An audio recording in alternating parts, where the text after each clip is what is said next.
Question 29. If the absolute value of x plus 9 is equal to 19, what are the possible values for x? So what we need to remember for this problem is that when we take an absolute value, we are recording the size of the value inside. We're only concerned with the magnitude or the scalar quantity of that value. We're not interested in whether it's in the negative or positive direction on the number line.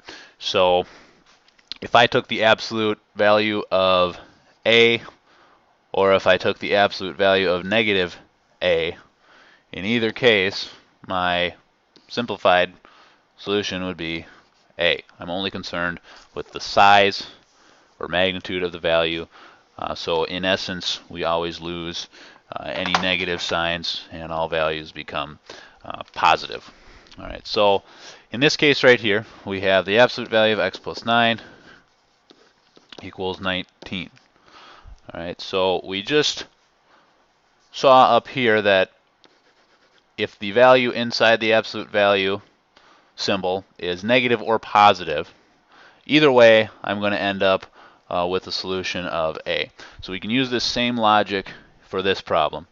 Whether I have a positive x plus 9 or whether I have a negative x plus 9, either way, I should be able to make that expression, once I take the absolute value of it, equal to 19.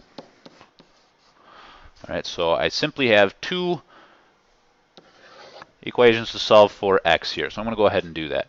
If I distribute a positive into both of these terms here, I'm just going to end up with x plus 9 equals 19.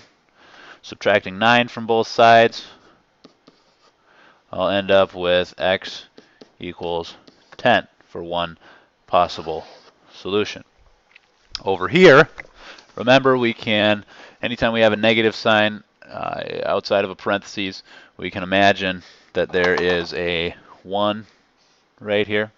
Okay, so I have a negative 1 that I need to distribute into both terms inside the parentheses. So I'm going to have negative 1x, or just negative x, and then a minus 9 equals 19. Go ahead and add 9 to both sides so that these will cancel out, and I'll have negative x equals 28. Divide both sides or multiply both sides by a negative 1 so that my negatives cancel out here. So I'll get x equals negative 28 for a second solution. So it looks like this will correspond with letter A.